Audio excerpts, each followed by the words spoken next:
Hello,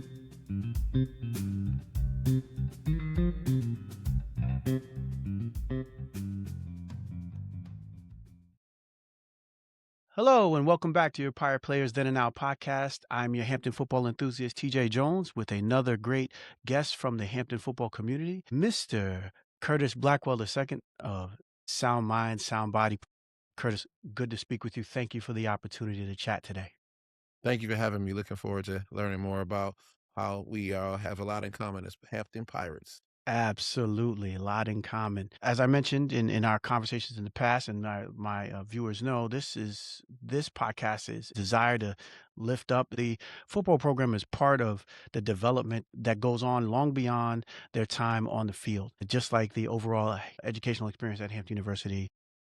And so what I like to do is talk to folks about their experience. And I've talked to a few folks thus far, but as I asked, who should I talk to? Who's doing great things in the world from totally different sources of information, people that I have had conversations with, I had opportunity to talk to about who should I talk to from the Hampton football community. Your name came up. And so I was happy to reach out to you and thank you for taking the opportunity to do this. And what I want to ask you to begin with is kind of how you ended up selecting Hampton University, kind of where you're from, and how did that all take place? Well, once again, thanks for having me here on the show and on the podcast. It's always a great thing for us as Pirates from our home by the sea to come together. And I appreciate the platform that you have for elevating just all of us who have a lot in common as athletes, but who also are doing great things in the community. And so big kudos to you for, just allowing me to be a part of this, man, because I don't get too many opportunities that I can even recall where I can speak to the Hampton Pirate Nation, and so this is a great, great deal for me because Hampton really changed my life. I don't think that I would even have the perspective I have to do what I do if it wasn't for Hampton, my home by the sea. And I know that because my high school football coach went to Tuskegee and he was a great influence in my life. He's the reason why I do what I do right now because I grew up in a single parent home and I played high school football and my coaches were the father figures in my life. And I wanted to play college football. I wanted to go play in the Big Ten at Michigan and Ohio State at those big schools, but I didn't get recruited that way. And so I ended up getting recruited to Central Michigan. And I remember to this day, I had got injured my senior year lifting weights, messed my back up, and I was really depressed about my recruiting.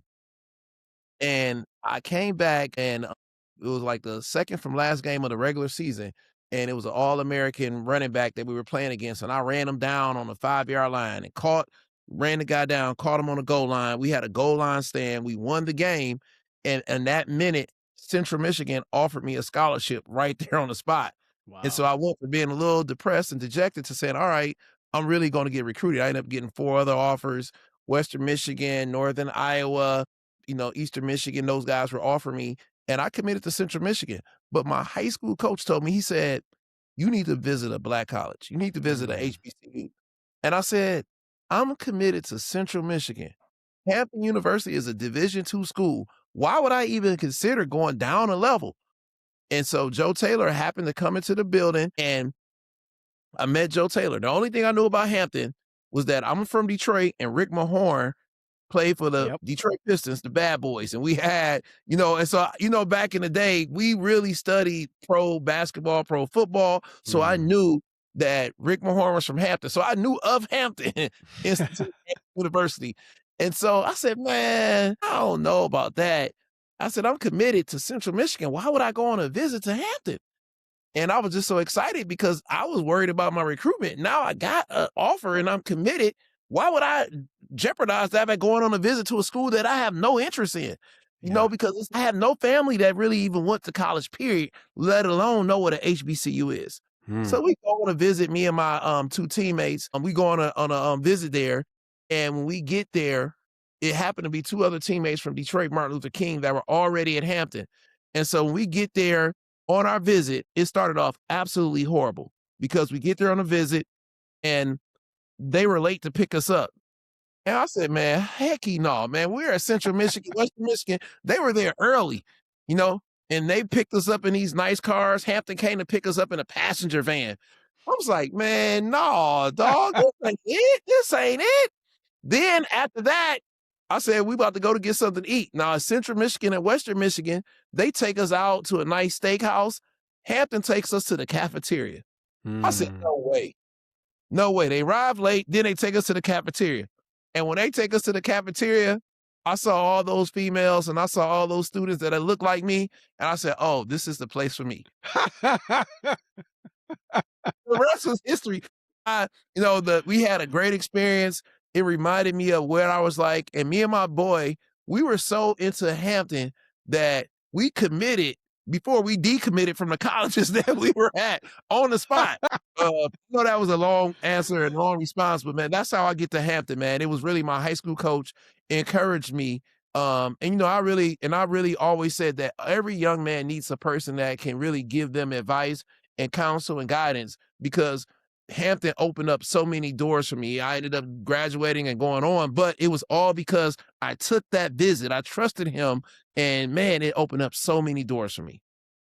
Well, that was a great answer, first of all, right? And the thing about it is you're passionate about the answer, right? Which is, Yeah.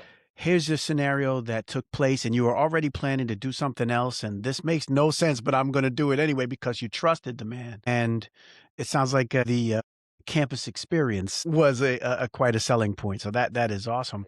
So you get to school, and, first of all, what was that experience like? I mean, in the beginning, it can be very challenging in the transition from high school. Some people, it's like nothing, others, it's like, "Oh, man." And what was your overall kind of early days, on campus as you made transition both to athletics and academics? Man, I went to Hampton and I went to pre-college. Mhm. Pre-college turned me out. It turned me out. I was running out of Detroit. I need to get out of these Detroit streets. My mom wanted me out the city. I stayed on the east side, one of the toughest parts of the city. And I get to pre-college and I get introduced to East Coast music, go-go music. I get introduced to, just um, the different elements of black people. I didn't realize you can get 10 black people in a room and one could be from Florida, Jersey, DC, Detroit, LA, Atlanta, and they all talk different, walk different, dress different, and listen to different music. And so it really just exposed me to like, man, this is the culture. When I went to Hampton, part of the reason why I committed to Hampton was because every girl on my college visit was talking to me. And I Hmm. knew when I got to Hampton, I was gonna have all the ladies because they were all talking to me. But when I got to Hampton, I realized, boy, you in the South, they speak to you first in the South. They don't speak in the North in Detroit. They don't speak to you. So when I first got to Hampton, I said, oh, it's not gonna be as easy as I thought it was.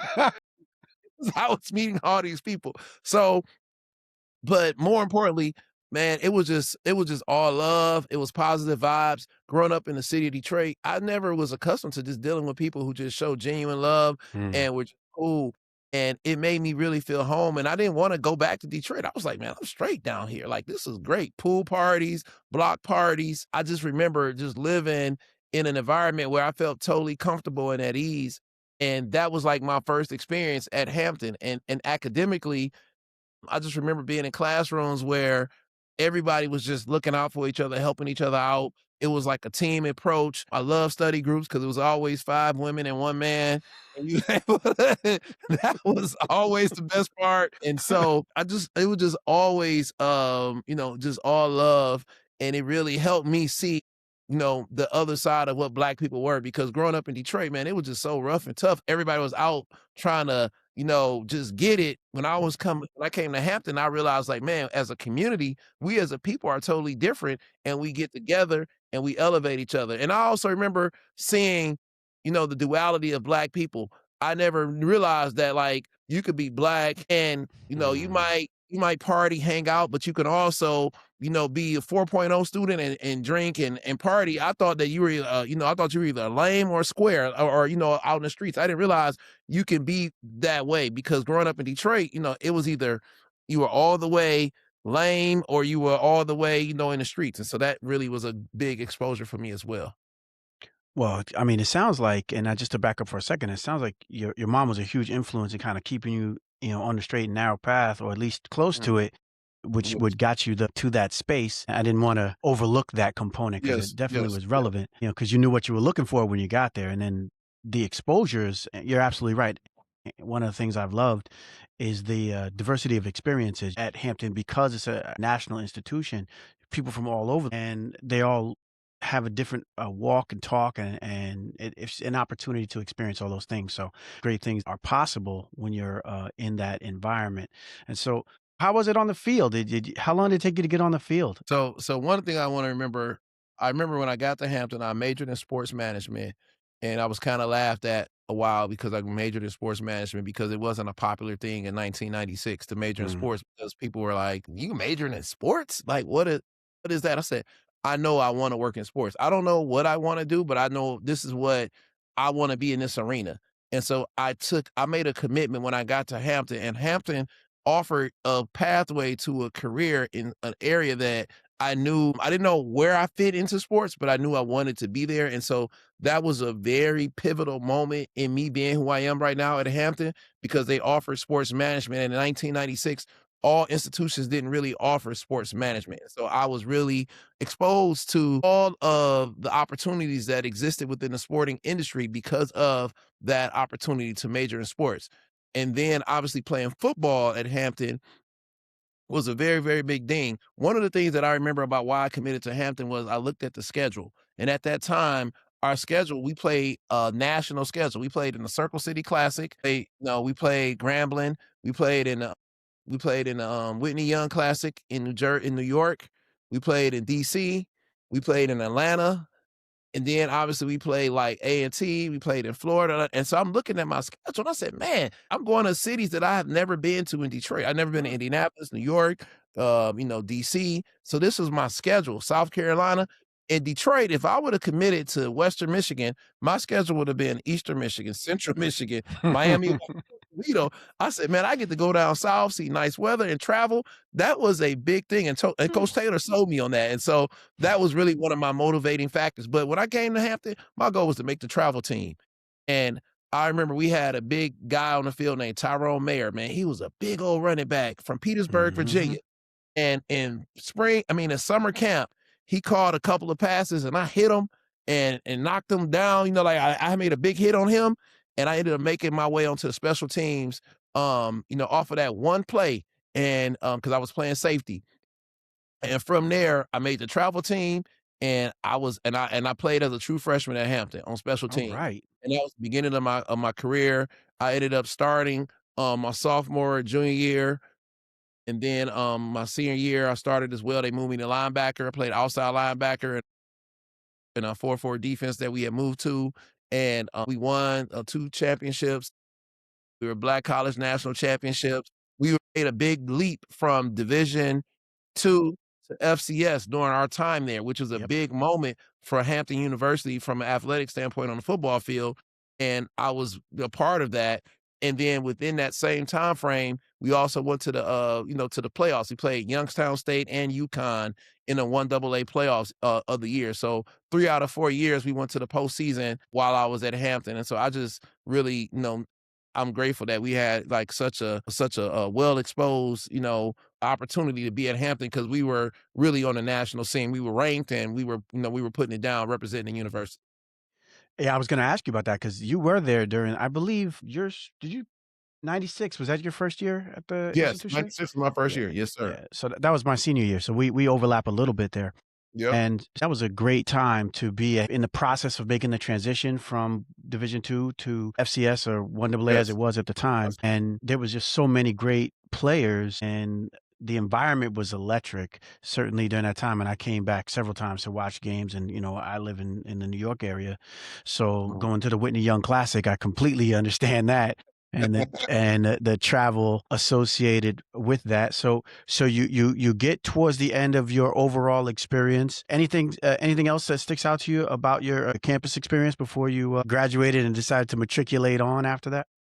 Well, so my junior year, I pledged and joined Omega Psi Phi fraternity, Hmm. Fraternity Incorporated, the greatest fraternity in the world with the greatest I goals. agree. Yep, and so that was a big, big deal, and as I graduated from Hampton, I'm a part of Mega Psi Phi fraternity. I started, hosting parties and doing parties with the fraternity, networking with a lot of my peers. And graduating and I'm thinking like, okay, I'm going to just try to figure out to find me a job working in sports somewhere because I didn't know what I wanted to do. And Coach Taylor says, "Hey, Curtis, have you ever thought about going to grad school?" I said, "Huh?" He said, "Well, they have a fellowship with the American Football Coaches Association, and it's at Baylor University." And I'm saying, "What is the AFCA?" And I didn't know what Baylor was. I just knew Vinnie Johnson from the Detroit Pistons played for Baylor. And so they said, "You got to, you pass the GRE, you take it, and they'll pay for your, your master's degree, and you'll work with the AFCA." And I'm thinking like, and then you can major in sports administration and get your master's degree and work in sports. And so I'm thinking like, I don't know, I want to get a job. And I said, all right, well, let me take the test and apply. So I take the test and I apply all on the strength, once again, of Coach Taylor, like my high school coach. And I never visited Baylor. I take the test, I apply, I get accepted. They bring me down, and me and my mom drive from Hampton, Virginia to Waco, Texas. And it's like a 28-hour drive. And we pack all my stuff in a 92 Pontiac Grand Am that I had. And I drive there, and that's my first time ever visiting Waco, Texas. Now, you take a kid like me from all black Detroit, all black Hampton, and then I go to Waco, Mhm. Texas, the home of David Koresh and the Branch Davidians and all of that. And so I'm sitting here thinking, like, what did I sign up for? Why didn't you visit this place before you commit to going here? But once again, I trusted my coach and what he had really what he had had guided me to do. And I thought, like, you know what, this would be a great opportunity. And so from there, that really jump started my career in sports. And that was like the best decision that I ever made. And it really, once again, I'll just say it was all for my coaches. I wouldn't be who I am if it wasn't for my coaches. Like, he really gave me direction and guidance because I probably still be at Hampton right now. I'm not saying, I was loving Hampton too much. I was in a fraternity, and that's why I stated that I had just crossed. I'm like, I'm not trying to really leave campus this fast. Let me take a year to just figure out life and do what I wanna do. And Coach Taylor really encouraged me to step out and do that. And man, that jump started my career. Well, once again, I think you pointed it out well. I mean, he saw something in you and saw something greater in you and said, let me see what I can do to further facilitate his life." Right? There was nothing left for you necessarily on campus as it relates to the program, but in life there was a lot ahead of you, and he wanted to help you get that start, which is really a testament to Coach Taylor and the program and the types of things that they're looking to do, which is to launch you beyond just where you are in this moment, which I think is something that's still very important overall. And I see you doing a lot of that today in your new activities and current work. So I want to transition over to that as you've given us the time. Uh, you know, Sound Mind, Sound Body Foundation, from what I saw, has been around for a while, but certainly doing a lot of great work. And how did you get that started? And where did that come from? Yeah, so Sound Mind, Sound Body was an initiative that started really at Hampton University. We Mm, started off with the Lifting As We Climb Foundation. Me and a couple of my LBs and couple of my best friends, Matt Williams, Caesar Nettles, some brothers from Hampton University, GE, and Siraj Hassan and Mike Powell. We all started coming back to homecoming, and we started doing a party with a purpose. And we like wanted to get all the Hampton alumni who graduated. We have a party at Hampton homecoming. Right now, we have we call the HU Society Blue. We got the big party every year mhm. homecoming that we do, but it evolved from that. So within that, when we started our Lifting As We Climb Foundation, because I was in sports, we did a football camp in Detroit back in 2004. I graduated in 2000 from Hampton. I graduated from Baylor in 2002. So by 2004, I'm 23 years old. We do our Mm. first football camp, and we do the camp with someone else. One of my plans is in the NFL. We do the camp with him, and we do all the work, and he's in the NFL, and we're like, we did all the work, but they got all the credit for it. So we said, hey, we can do this ourselves. We got our own network, we got our own resources, we know all these players, and so we started doing football camps. Sound Mind, Sound Body became a way where we could get young people to pay attention to everything they needed to do other than being a good athlete. So we Mm, wanted to start the camp in the classroom. So every camp that we did began in the auditorium where the kids had to listen to life skills and academic content about eligibility,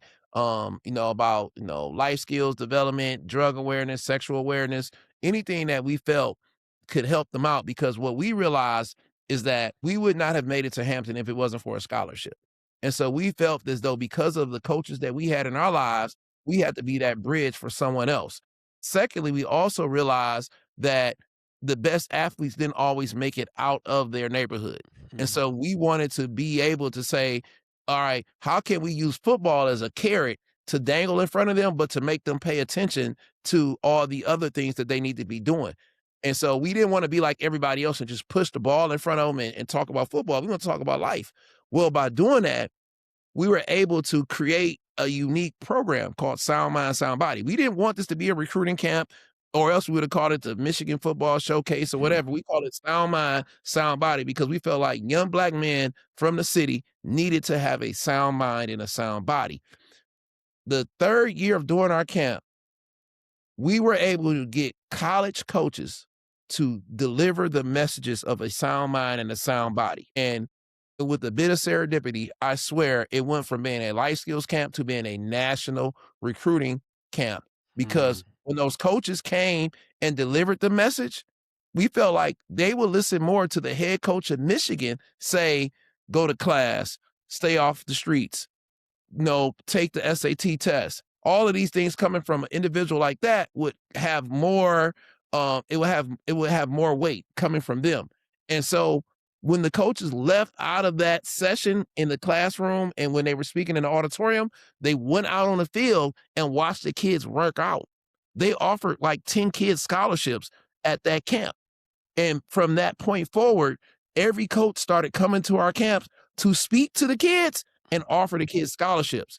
And within like 5 years, it became the number one camp in America. And it was the only camp in America where college coaches could really come out and speak and recruit. And that became what we were like known for. We were the camp where, hey, the kids knew you got to go in the auditorium, listen to the coaches speak. The coaches loved getting in front of all of these kids, but we were attracting all the top athletes because head coaches were coming. And then we became known as the camp that had all the top athletes. And so we started doing camps in Detroit and DC because that was our base, Detroit and DC. All the Hampton alumni in DC, we did it at Howard University and Wayne State University.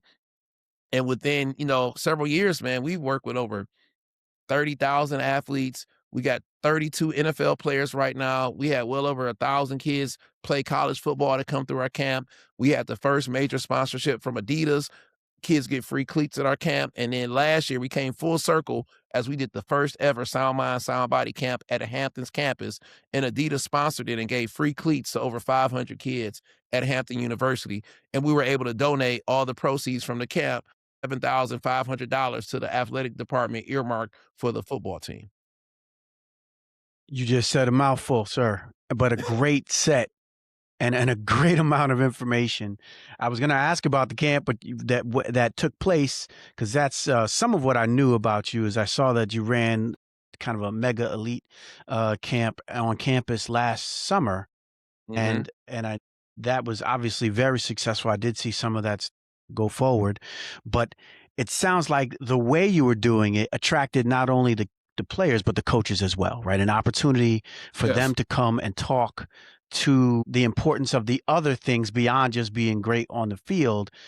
Here's all the things you need to do, which was the model that you were putting forth, and it was attractive to the coaches as much as it was attractive to the players. So that is awesome. Yes, sir. Uh, so so now, I looked at the at your website, which was just a ton of great information. You got a lot of individuals helping with this process, so and many different programs. It looks like it has grown beyond just the original set of programs to several other things as well. You want to speak to any of the other initiatives Yeah. that you have? Yeah, and everything has grown organically. After I left Hampton, I worked and I went to Baylor. I went to the NCAA and I worked at the NCAA. And when I worked at the NCAA, I learned the NCAA, bylaws and compliance, and that's how we were able to set up the camp structure. I learned about life skills and the importance of life skills, and I wanted to bring all of that information back to the city of Detroit. And when we started Sound Mind, Sound Body, we created that formula, that curriculum where we put books before ball, academics before athletics, and that became like the prototype for how we delivered our program.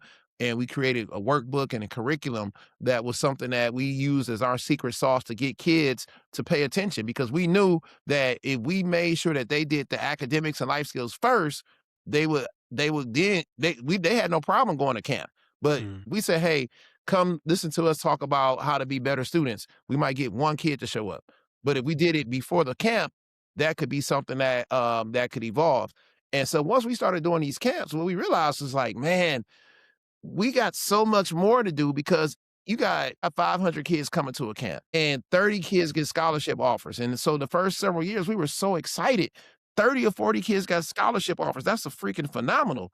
But what we realized is still 400 kids that didn't get nothing. Mm. So are you really a success if 50 out of 500 get looks? Even though that's phenomenal? No. So we started saying, you know what, we got to do more to help young people because they're coming here not prepared. So we started doing weekend training. So we started a weekend mentoring program with the kids, and we did the same model, books before ball. So before they did weekend training, they did mentoring and academics first. Then it evolved to us starting to do after school programs, where we got grants to run after school programs, and it was the same model. Every day after school, kids do learning first, then they do football training second. And then we took that model, books before ball, and did it for cheerleading, for marching band, and now we work with probably in the state of Michigan, we work with almost 2,000 kids every single day at 30 different schools. And it's the Wow. same model where we have books before ball every day after school and year round. And then also we have a youth football league that we oversee. And so we serve about 8,000 kids annually through all these various programs. We have summer leadership camps that we do with Steve Ballmer Foundation for Microsoft. And then right now we're working on opening up our charter school in August of 2026 this fall. The governor granted us a building that's a 50,000 square foot, 2 acres of land that they gave us for free that we were able to use as our headquarters. So that building is where we host all of our after school program and where we will also open up our charter school, which will be a part of the Detroit Public School District. That is outstanding. I'm at a loss for words as to how amazing it is that you were able to envision all of that and to then help to bring it to fruition. What ages do you plan to start with the charter school? So year one will be fourth grader. It'll be all boys, and it will basically be like a public charter school for all boys, free, and it'll be academics and athletics. So the kids every day, like think about athletes who can read and write better than any other student athletes or any other students in the Detroit or the state of Michigan. And it'll be intertwined with after school programming and before school programming and summer school programming. So kids can come at 7 and leave at 6 every Mm. single day. So parents don't have to worry about taking their kids to track practice, chess club, esports. They can all do it at a one-stop shop.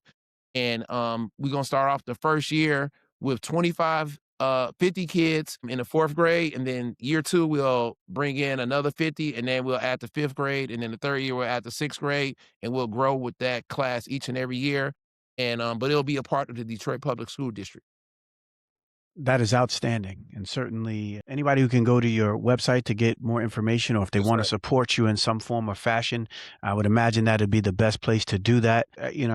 I'm just glad to hear that so much of what you have done, it seems like, has been springboarded by some of the things that you did in your past. Right, there's clear connection between the opportunities and the experiences that you've had and what you are giving back to. I would argue giving forward to the next generation. And so, is there any particular lesson or thought that comes to mind from all of that that you think is a good through line, something that you think flows from your overall experience through the program, even on to today? Yeah, I think is one the most important thing is that I wanna do everything that someone gave to me, I'm obligated to give to someone else Mm. because it's not mine. It was a gift, and that gift is something that I have to give. and that's reciprocity, you know, and I think so many times we look at, like, we wanna make it out, we wanna make it out. My whole vision was always I wanted to make it back, and I think Harriet Tubman, she left, but she came back and got others. So, I graduated from Hampton, I had to come back to Hampton. I graduated from high school in the city of Detroit, I had to be back in the city of Detroit, and so what I'm most proud of is that every year I can donate to the university. Every year I can help recruit athletes for the football program. Every year I run the building that I have that we own is in the same neighborhood that I grew up in. Mm. And so that's what I take the most pride in, and now I can open up a school in that neighborhood. So I just think that all of us, if we all give what's been given to us back and look out for each other, we can lift as we climb and we can help each other. And we'll never need to look outside of ourselves because we are the best conduits to help each other. An education for life at Hampton University, and well put together there. Curtis, I appreciate you spending the time talking and giving that your background and all that you're doing. Certainly, we wish you much continued success in that regard. Any final thoughts that you would have as it relates to any of this, or anything you want to talk about that's coming up related to the program? Well, we'll have a big fundraiser for the university, Pirates on the Vineyard, and this summer we'll be doing a big fundraiser that we do every year, and so that'll be a big event in Martha's Vineyard. Also, we'll be, working for our annual summer camp that we're hoping to put together. Anthony Henderson, one of my teammates, is the athletic director at Hampton, Yes. so we're working with Coach Malone, a new head football coach, to hopefully pull that off again for the second annual year. We're looking for more Pirates to want to be involved, to support that by coming back and really making that our football camp for the football program. So if all of the Pirate alumni who play football can come back and use their network to bring the top athletes back to the university, it can help the coaches evaluate and recruit and ensure that there's a pipeline of talent coming because all of us as athletes know where the next batch of athletes are coming from. Well, clearly, there's a community to support the larger efforts that go far beyond just what happens on the field.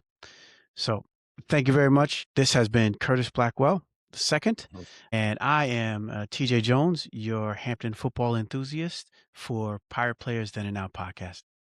Take care.